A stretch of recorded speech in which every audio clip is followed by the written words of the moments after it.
Mike King in Las Vegas and Charles Moskowitz in Boston. Exclusively on WPSL 1590 on the Treasure Coast and WPSLTV.com worldwide.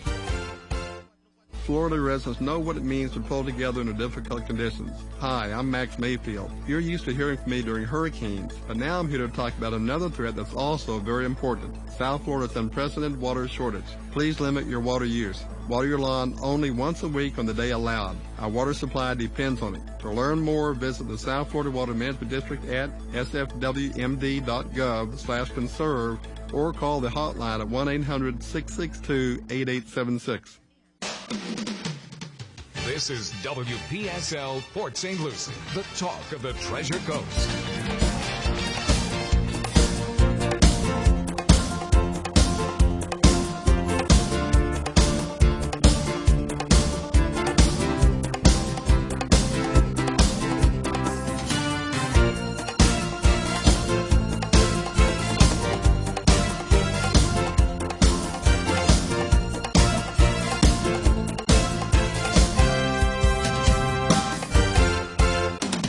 It is 10:06 at WPSL 1590, the talk of the Treasure Coast.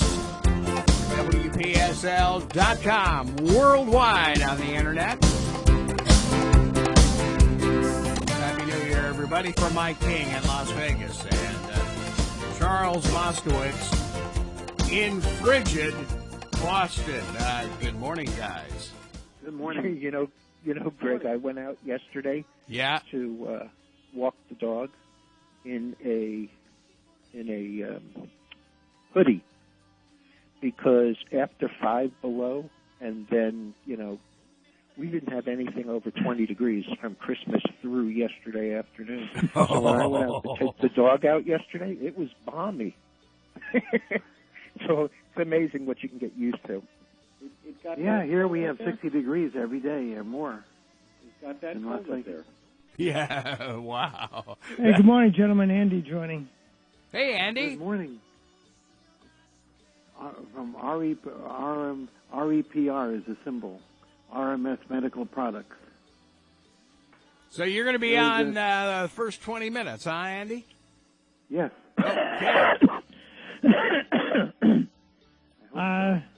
So give us a quick update on what's going on with you guys. Nothing. Nothing? Well, that's a quick update. Talk to you next year. Oh. Yeah, see you soon. No, we're moving and shaking. We've had a lot of good, exciting things going on at RMS. We're certainly catching up on our sales and marketing efforts. Things are going really well in Europe and the United States. We're working on a whole range of new projects and products that will be coming out this year. Happy New Year, everybody. Happy New Year. It's going to be a fun year for us as we have an opportunity to really launch some fantastic new additions to our product line this year. And so, we're also gratified to see some activity in the stock, which I think Mike is probably better equipped to mention. But, things were going great for us. We've got the FDA clearance that is incredible, that clearly shows that our infusion pump system can be used for a wide range of applications, and specifically for subcutaneous immunoglobulins and antibiotic intravenous administrations. So it's absolutely clear and bulletproof as to what it is that we do, and I think we're being more and more recognized for the uniqueness of what we do at RMS. Yes, I wanted to discuss that. Well, most device manufacturers simply throw their devices onto the market, and they let the market figure out how to use them. If you're an infusion pump manufacturer, you basically throw your infusion pump on the market, and you let the nurses and the doctors and the healthcare clinicians figure out how to use them. And if you're a drug manufacturer, you manufacture your drug and you again throw it into the market, and it's up to clinicians to figure out how do I get that drug into the patient successfully. We have a very niche position in the market that we are not merely an infusion pump manufacturer, but we're a systems provider, a solutions solver. We deliver therapies, and we do everything from the absolutely outstanding quality infusion device products that uses a wholly different technology with an incredible improvement in safety for the patient. It just works better than conventional infusion systems. And then we provide every part of the therapy that it is being used for. So we understand how to use it. We provide huge support, infrastructure, clinical support, practical support, educational support. We do WebEx training. We do patient training. We fully provide the solution for a patient to get an outstanding result. And this is now being recognized as different. Most device manufacturers just do devices. We sort of took on doing everything, which is not only the device, but actually understanding how to apply the device and how to provide adequate instructions so that when you're using it for particular therapies, you get great results. And then we have the one added kicker that is rather unique to us, but we think will be something that all of medicine is going to really appreciate. And that is, we operate on a process of continuous improvement. Normally, you start a patient on an IV or in an administration, and you just turn them loose, and they get what they get.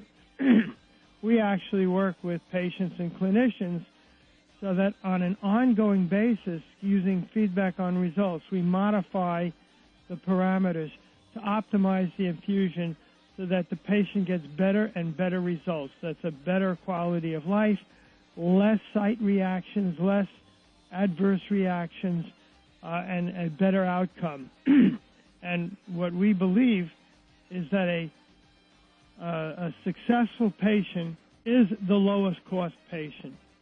And so when you look at the incredible, complicated healthcare delivery system we have in the United States and worldwide today, where reimbursement is such a major issue, how does a company, and a small company like ours, how do we be successful in this?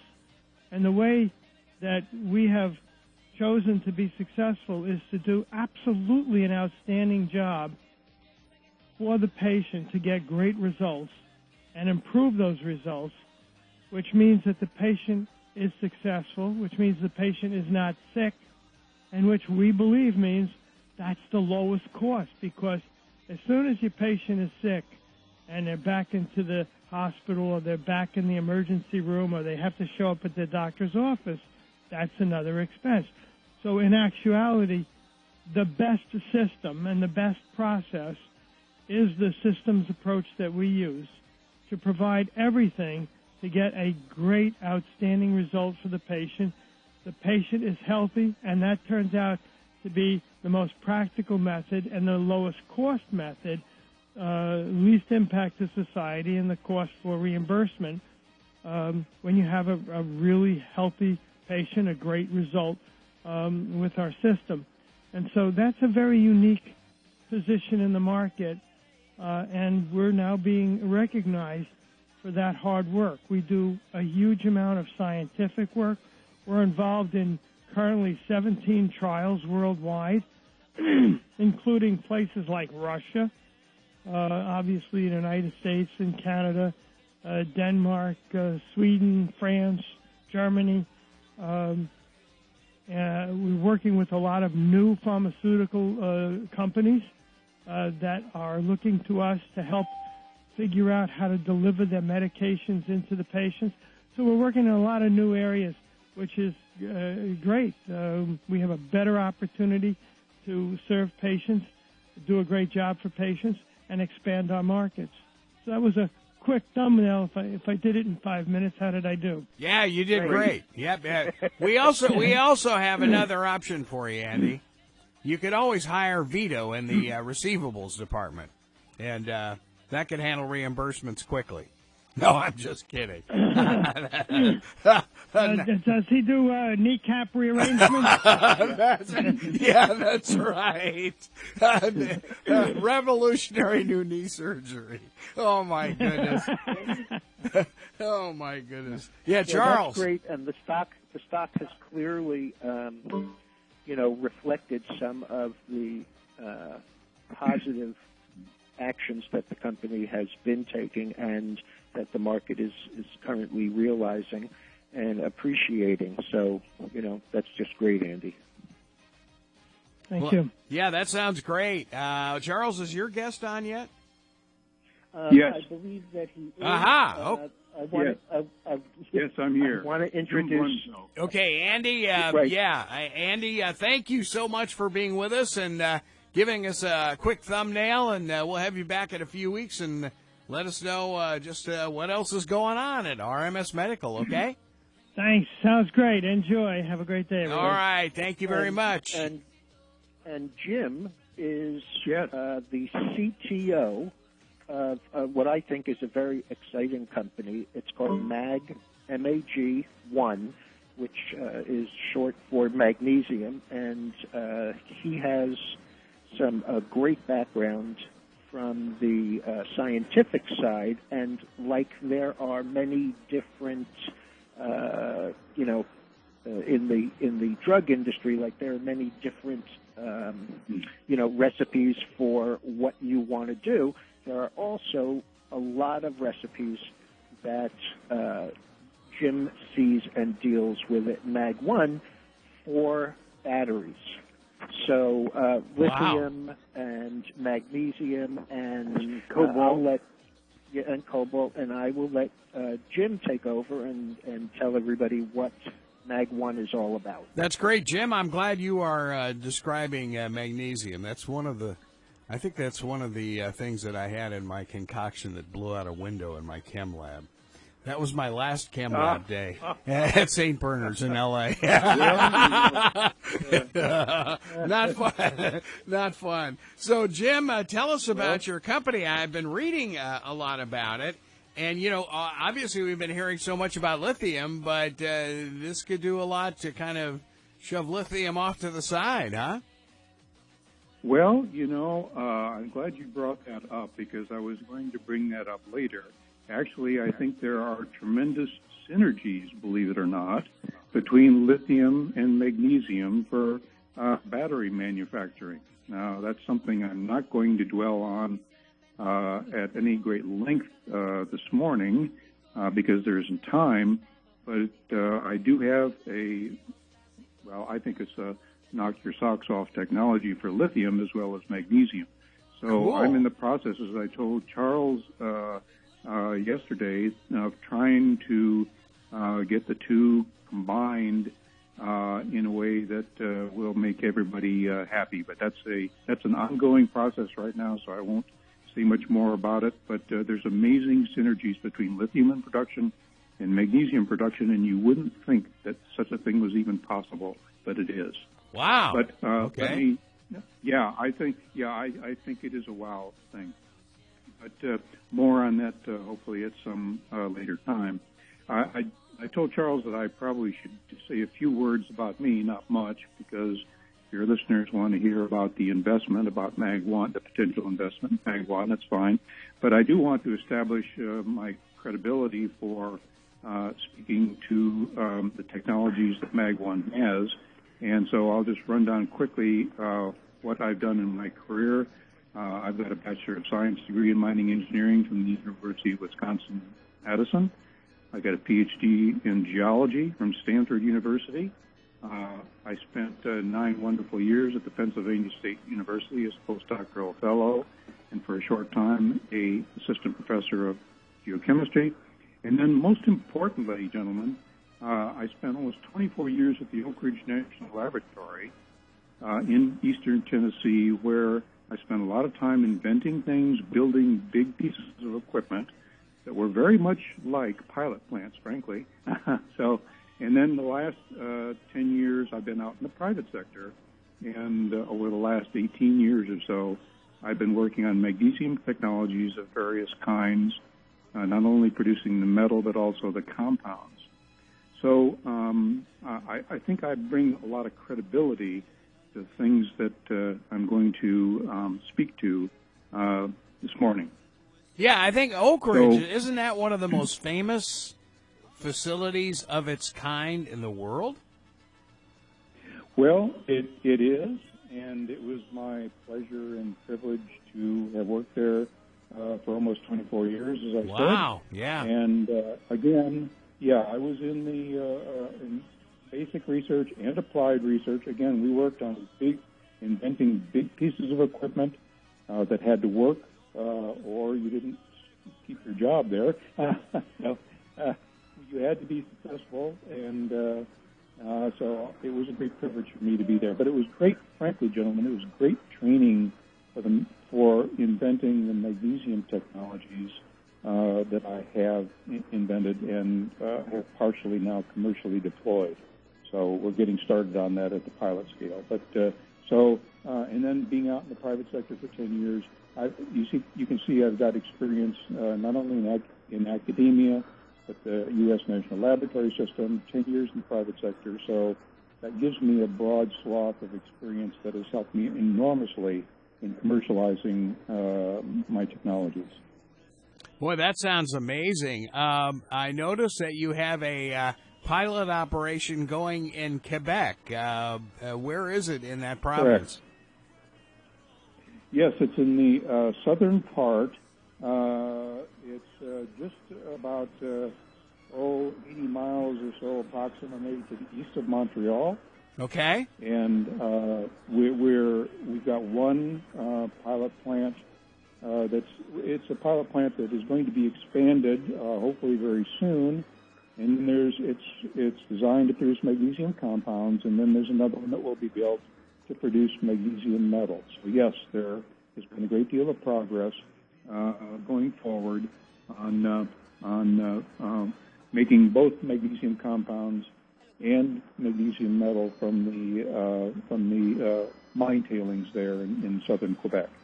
I would think that we would really need magnesium in the worst way, as everybody around the world seems to be talking about driverless cars, everything being battery operated.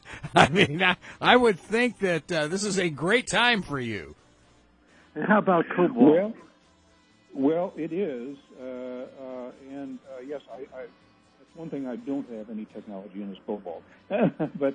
I've never actually tried it, but magnesium and lithium are two the light metals. Over the past 20 years, I've specialized in the light metals, and that includes titanium.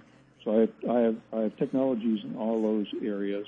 But you speak to a very important point of this discussion this morning, and that is that as everyone that's listening is probably aware, there's just an intense interest in the use of lithium for batteries for not only electric vehicles, but also for off-board storage. And that is going to get a lot more publicity over the upcoming years, I think, than it's getting now. But the battery-powered vehicles, of course, are getting a great deal of attention led by Elon Musk and his Tesla vehicle. But others are making electric vehicles, and so that's a huge deal. Now, how does magnesium fit into this? Well, there is a great deal of effort underway by some very smart people that is focused on developing a magnesium battery, which would augment or supplant the lithium batteries that are used for vehicles and for storage. And there's been quite a bit of progress recently in that regard. So I would tell your listeners that one of the things that makes magnesium intriguing is that it's been off the radar screen for a long time. But if it turns out that it can be used to make batteries that would supplant or at least augment lithium batteries, then that would make magnesium a much more important investment for a lot of people. Yeah. Not only that, there are some besides the fact that you can substitute it, there are also some very important advantages that magnesium has. For example, it's quicker to recharge. So when you're concerned about the distance that these cars can run, if you have something that, you can use to recharge faster, then, as Gary knows, all those stops on I-95 that have Tesla charging stations, you can be in and out faster, and so that enhances the viability of. Oh, I couldn't agree more, and I'm glad you brought that up, because that, to me, is one of the key weaknesses of battery electric vehicles at the present time, is the need to recharge them as often as necessary, and also it takes quite a bit of time to do it. And that time is going to have to come down. And so the opportunity with magnesium batteries is exactly as you said, faster recharging time, much faster, hopefully something close to what it takes to fill your car with gasoline today, but also what in science we call energy density. In other words, basically it translates to how far you can drive your car. You would like to be able to drive your car at least 400 miles on a single fill-up, right? Well, of course, in the case of a battery, it's a charge. So magnesium batteries hold the potential to satisfy that important need for battery electric vehicles. Boy, that sounds amazing. Now, did I hear? That's really been the major hit. Yes, yeah, that's been the major hit on these things, especially on the hybrid vehicles. It doesn't really matter because you still have a gas engine, to take over and regenerate and drive if your battery is run down. But on the pure cars, like the Tesla, like some of the others that are coming out, for example, Volvo has already said they're going to make nothing but electric vehicles. And so, that's the biggest issue that I see is, and you'll notice in every single press release or article that you see about electric cars, or advertising, for example, the Chevy Bolt or, any of those, the issue clearly is distance. And the difference between, being able to go from Boston to New York and possibly having to stop and recharge once as opposed to twice or three times as some of the original ones were, is a pretty major home run. Yeah, and, we have several Tesla stations here in South Florida. We have one in Port St. Lucie, as a matter of fact, right off of I-95. But if you're driving, say, from Miami up to Savannah, Georgia, you've got to stop like 3 or 4 times, to get up to Savannah. And that, I would think, is a royal pain. And Jim, did I hear you right when you said that the potential of the magnesium recharge could be as quick as filling up gas, which is what, 2 to 3 minutes? That's amazing. Well, that may be the case, but I was thinking more in the 5-minute range. I think it takes a little bit longer than 2 to 3. But still, that's amazing. Yeah. Well, it's certainly much better than 30 minutes. You bet. That's So that is, again, the potential that magnesium batteries hold. And again, there are a lot of smart people that are working on these batteries intensely because they're able to, the magnesium batteries, because they're able to hold more charge. And also, I'll just remind you about the availability of magnesium. Magnesium as an element is the 8th most abundant element in the Earth's crust. Lithium is a very rare metal.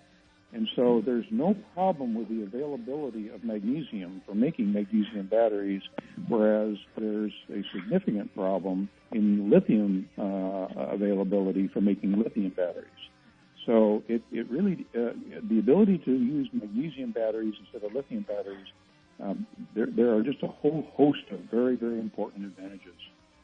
Jim, where do we find magnesium? You mentioned it's widely available. I mean, where would we get that? Well, we've as Mag One, we've investigated the availability of magnesium throughout North America. That's our primary interest. As a matter of fact, I evaluated over 10 different deposits for the company as part of my job. Wow! And well, that's a good thing, isn't it? There are 10 different areas of the U.S. and Canada where magnesium could potentially be manufactured in large amounts.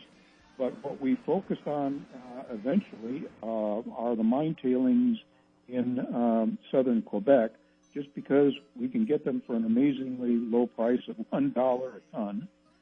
It only takes $5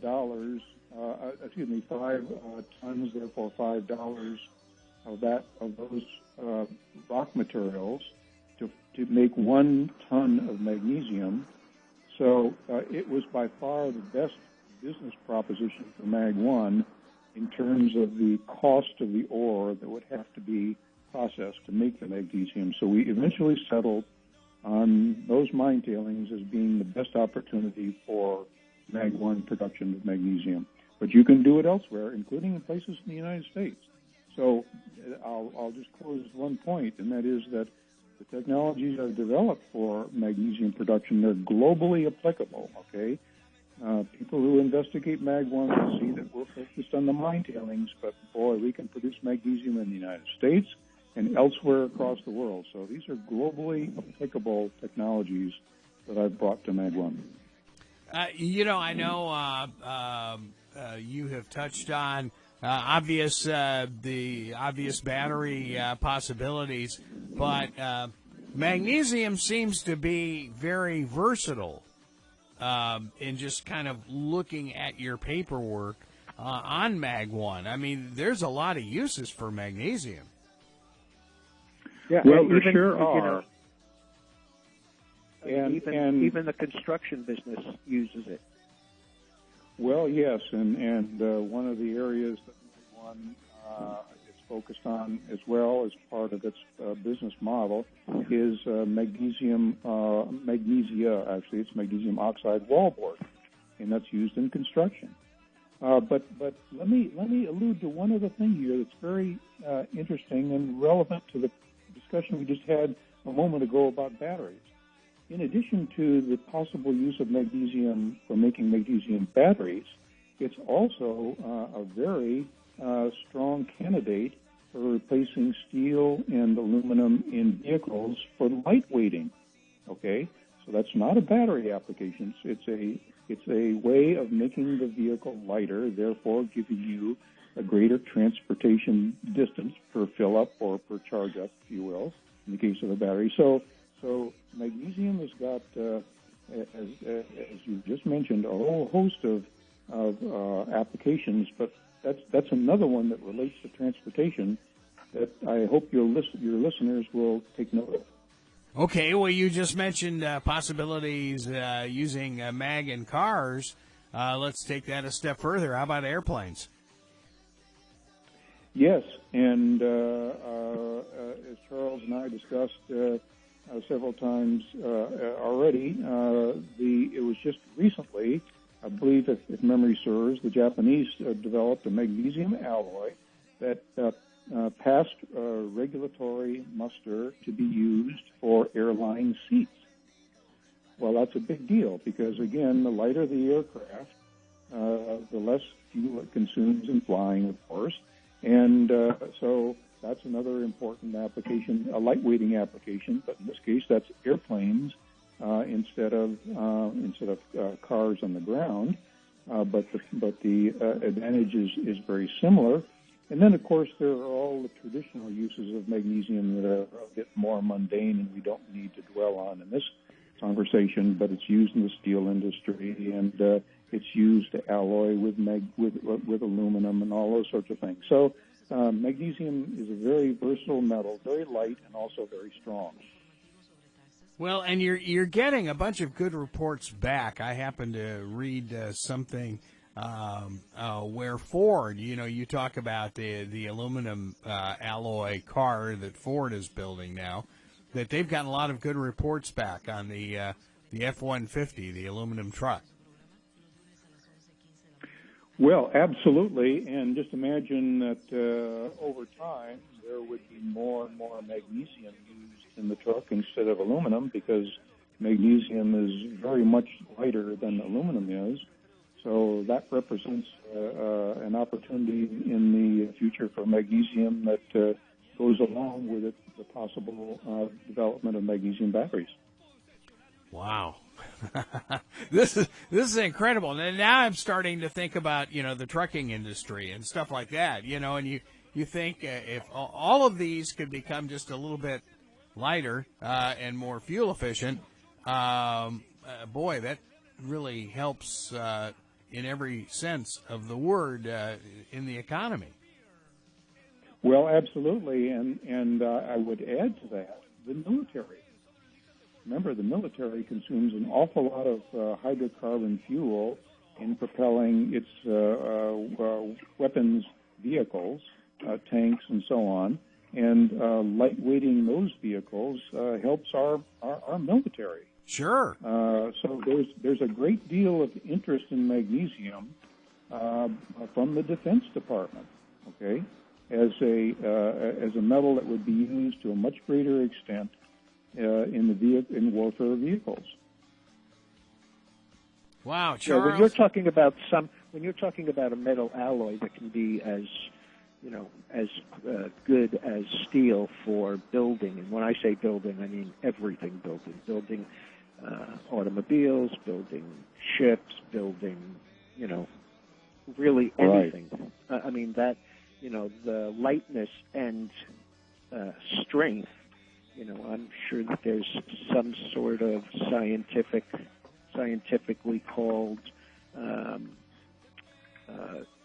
formula for light versus strength. Whatever it is, magnesium's there. Well, Charles, since I follow the auto industry. Go ahead. Whoever this is. Yes, go. This is Gary. Oh, hey, Gary. Hey, how is everyone?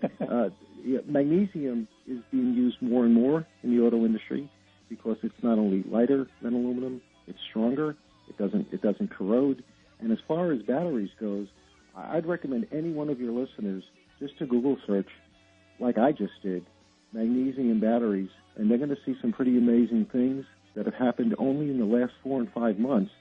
Research with MIT, other schools, other institutions, and I joined late, so I don't know if your guest mentioned one of the advantages is magnesium doesn't explode. The batteries don't go on fire. They don't have that kind of issue that we've all read about with iPhone batteries. So there's a lot of promise. Or in fact, initially in the Tesla cars, the ones that caught fire. We've seen that. An accident hitting something. Sure. Not hitting a tree. I'm talking about the underside of the car. I mean, everybody remembers all of the videos that showed up on YouTube and other places of Tesla cars burning, and hot. Well, I'm glad you brought that up because we did not discuss that previously. So thank you for mentioning that. Yes, it's important. So, Jim, magnesium then will not corrode, and again, up where where Charles and Gary are. Of course, Gary is in that state that begins with a overtaxed C. State of Connecticut. The CT, yeah. The T stands for taxes. It's a capital T at the end of that, isn't it? Yeah. And, of course, you're in Massachusetts. So, continual taxation. Continual taxation. Okay, I love it. Yes. Oh, that's sick. Let me mention that your very important point about the corrosion resistance is attributable to the good hard work done by car companies in particular in making the corrosion issue basically a non-issue by properly alloying magnesium with other metals. The corrosion problem as well as the flammability problem with magnesium has been greatly mitigated. So there's a lot of credit that should go to car companies and aluminum companies and other companies that have been researching magnesium all these years. For example, General Motors was the first to demonstrate that magnesium could be used as sheet metal for cars. So a lot of progress has been made in making magnesium more useful over the past 10 years. Absolutely. Now, Jim, I know in reading this report, the one thing I did see is Chinese dumping of cheap product that really hurt the industry maybe a decade ago, and that's basically what you're bringing back. I mean, you're bringing her all back home, which is great. Well, yes, and one of the things that your listeners should realize is that there are import duties that are applied to Chinese magnesium at the present time, which makes the opportunity for selling in the U.S. extremely attractive. And so the location of Mag 1's deposit that is being exploited at the present time, it makes it ideal because it's just north of the highly industrialized eastern portion of the United States. And so it's our plan to export quite a bit of magnesium to the United States and enhance profitability of the company as a result of that. So, yes, that's a very important part of Mag 1's business model. Well, exporting to the U.S. That sounds amazing. Charles, I presume it's a public company. What are the stock symbols? Oh, yeah. Yeah. What's the symbol and where is it traded? Okay, well, excuse me one second. The symbol for it is, because it's the OTC version of a foreign company. Okay. M as in MG as in magnesium, P as in Peter, R as in Robert, F as in Frank, which signifies a foreign company. And so it's currently trading at around 21 cents. And, I'm glad that you bring that up because it shows how well leveraged this company is. First of all, I didn't hear it discussed, but there are some large quantities of already mined tailings that are sitting on their property. So that doesn't even have to be, it has to be processed, but it doesn't have to be dug out. That's number one. Number two, this company has a market cap in the neighborhood of $8 million. When you're talking about any of the uses for their product going forward, you can understand how well leveraged the company is from the standpoint of what $1 million or $2 million deal is to them. And in fact, in the areas that we're talking about, those are minuscule deals. I mean, it's like the person who has a product and takes it to Walmart, and it's great, and then Walmart buys it for 2,200 stores as opposed to, just selling it online or whatever. It's the same kind of theory behind this in that any kind of meaningful deals that are made with the building industry or the auto industry or any of the other things we've discussed is a major hit for this company. I mean, that takes it from the, from the purview of, maybe they can grow it 12%, which is terrific. In fact, you're talking about a company that a $2 or $3 million deal grows it 100%.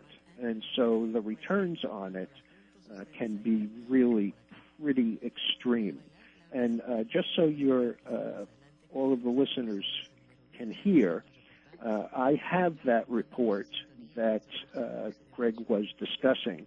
And if anybody wants to send me an email at info, I-N-F-O, at moneyinfo, all one word, dash LLC.com, and just in the subject, just put in MAG1, I will deliver that report to any of the listeners. Yeah, pretty comprehensive. It is a very comprehensive report. Yep. Yeah, Hats off to you. And speaking about comprehensive, I just want to mention that since this is a Canadian company, the Canadian government has very specific restrictions on mining. And they have a report, I believe it's called an NC 43-101, which is a dramatically comprehensive report about what the product is, how much of it there is, the manner in which it's going to be exploited, and I don't mean that in a negative way after the Golden Globes, but from the standpoint of the government really being on top of any of the mining companies. And so, that's number one. That's very expensive. But number two, it also outlines everything that the company is going to do. And they're sharing that with the public and the government that, controls their business. So this is a very exciting company. Charles, I have to admit that that was the first Golden Globe reference ever mentioned in the 15-year history of this show. Okay. Hats off to you again, Charles. Yeah, Oprah for president, right? Oh, oh man, Jim. Oh, boy, did we get this off track in a hurry. Go ahead, Jim. Let me just expand a little bit on what was said. MAG1 Products has access to a total of 110 million tons of ore in southern Quebec. That's enough magnesium ore to produce magnesium metal for well over a century. Okay, so there's no problem with the amount of tailings that the company has. In addition, as I've already mentioned, it's only costing $1 a ton, which means that it's almost free. So that makes the production cost of magnesium, of course, that much cheaper. If you already have the ore there, you're only paying $1 for it. And as has already been mentioned, these are tailings, so they're above ground. They don't have to be mined. They only have to be excavated and then taken to a processing plant. Okay. Now, the processing plant. This is very important. The processing plant would be modular. Okay, so that you can build up capacity, magnesium metal production capacity, with time to match market demand, and therefore CapEx. Capital expenditures are going to be very low up front. This is very different from some of the many of the other plants that currently produce magnesium around the world. They do it using electricity. We use it. We produce magnesium using high temperature. Okay, so the technology we have is a high temperature process. It is not an electrical one. All right. And that's one of the reasons we can do it cheaper, along with these other advantages, such as being able to match our production to market demand and lower the initial capital expenditure. So I think that those are important points for your investors to consider as well. Jim, and also I don't know ahead, if Charles. It was mentioned or not. But magnesium is the 8th most abundant metal on on the Earth? Yes. That's amazing. You did mention that. Yeah, Jim, okay. Jim, you did touch. Okay, you just mentioned about the plants themselves. Now, being modular, could that mean they could conceivably be portable? That you could move this plant from one place to another? I mean, trying to visualize this. Well, we don't have plans to do that, but what I'm saying is we can start off producing a small amount, make sure like 5,000 metric tons per year or 20,000 metric tons per year, get our processing costs down as low as possible, start getting offtake agreements for the magnesium metal, and build gradually up to what we plan now is 100,000 metric tons per year production from that particular location in southern Quebec. But, of course, we can expand beyond that. But the modular attribute of technology just simply allows you to more systematically develop your magnesium production capacity, again, to match market demand. And I think that's a very, very important advantage of the way we're doing things versus the more common way of producing magnesium around the world, which again is based upon the use of electricity and not high temperature. Well, it sounds like the market demand, though, if you will, as you just said, is going to explode over the next decade with so many areas where magnesium could help. Right. Well, absolutely. And again, I will remind you that there are places in the U.S. where this could occur. We don't talk very much about them because we've got our own favorite locations. But being the eighth most abundant element on Earth, there are a number of different ores. Now, you have to adapt your processing technology to the particular type of ore, but we've done that, okay? So I want to underscore again to your listeners, the technologies that we're talking about this morning are globally applicable. Now, the short-term focus is on North America, but the same technologies could be used in Asia and Europe, so the chances for expansion are excellent. Now, could you... And again, like I said, the company is highly leveraged that way. That's great. Could you license those foreign plants then, Jim? Yes, that would be one option. And, of course, as I've already mentioned, we're talking about garnering offtake agreements. We think that, for example, to car companies, to aluminum companies, and so on. So, yes, the business model would include potentially licensing and actually there's more than one technology because there's technology to produce magnesium compounds as well as the metal. But, yes, licensing is definitely under consideration by Mag1. Wow, this is fascinating. Charles, I can't believe we've only got about 6 minutes left. Charles, more questions for Jim? Well, it's not so much questions, but I want to mention that in my conversations with Jim, we've talked about a lot of things. But one of the other things that we haven't mentioned here is the difference in the way that the magnesium is mined and developed versus the solid rock mining of lithium, which is, much more involved and also, I'm assuming much more expensive than, having to be able to pick it out of an open pit. Well, and just the availability, as Jim was talking about, yes. that of a yes. 1 century worth of magnesium, it's like, wow, there we go. Yeah, what are we going to do after that? Yeah. I guess we can talk about it in 100 years, right? Come on, Jim. What about the next Somebody 300 or 400 else will be years, talking right? about it. Yeah. Oh my God! No, it's just it's a very exciting area, and the company is seemingly well leveraged and positioned to take advantage of it.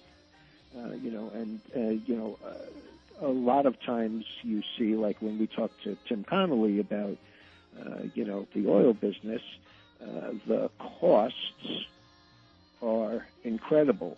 And the company with the lowest lifting cost is the company that grows the most. Well, in this area of mining for the batteries, especially as the product, not selling short any of the other uses of it, but the ease of getting it and processing it versus some of the other things, lithium, cobalt, etc., it's more limited in supply and more expensive to take up and utilize.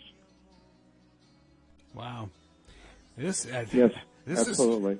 Jim, this is an amazing story. I'm glad you had a chance to touch bases with Charles because, yours is a story that really needs to be told. And, Charles, the stock symbols again? The stock symbol is M as in Mary, G as in George, P as in Peter, R, F as in Frank. And again, the email address to get a copy of this report is info@moneyinfo-llc.com. Just put MAG1 in the subject line, and I will get it out to you immediately. That sounds amazing. And, Jim, do you guys have a website for your company, MAG1? Yes, we sure do. And if you just Google MAG1 products, you'll come right up with it. It's mag1products.com. Okay. So we're very proud of our website. We've upgraded it just recently, and we think it's very informative. Boy, that's great. I think I think it's a home run deal. I really do. It just has so much going for it. A lot of companies you see, oh, well, there's this, and that's great. The problem is X. This is not one of those. This is something that, can really is already in development and will develop further over time. Yeah, I think it's fascinating, and just the whole, just looking at all of the potential uses for magnesium. It is truly amazing. It can be used in so much to strengthen. And I just think, especially up where you guys are in the Northeast, the whole corrosion factor for automobiles or anything else. It's funny that you mention it because all the salt and sand on the car yes, sir. Was a problem, and I kept on wanting to take it and have it washed. But with the temperature at 20 degrees, I was more concerned about having the locks freeze. Yeah, yes. Been there, done that. Yes. Yeah. Exactly. Oh, anyway, man. Thanks again, Jim. This was really very informative. Well, it's been my pleasure and privilege to be able to be on your show. But yeah, Jim, thank you. Thank you so much. And you know what? This is just a first foray with us. Absolutely. We will update this on a regular basis. This sounds great. Terrific. All right. Hey, thanks a million. Wow. You're welcome. Charles. By the way, just so that our viewers and people who subscribe to the letter know, we have sold half of a position in the XLF, which is the financials ETF. We paid 42 cents for the options, and we sold them at 71 cents this morning. They're currently 66. We still have half of them with basically, no money up. So we did that. The market itself is up about 50. The FANG stocks are mostly lower, as is the NASDAQ, and that's where we are. Okay, Charles. Wow, home run. MAG1. Take a look at it, folks. MAG1 products. Just Google it and take a look at their website. Absolutely amazing. This is Money Info, brought to you by Princeton Research. That research report comes out every Sunday night with Mike King in Las Vegas, Charles Moskowitz in Boston. This is WPSL Port St. Lucie.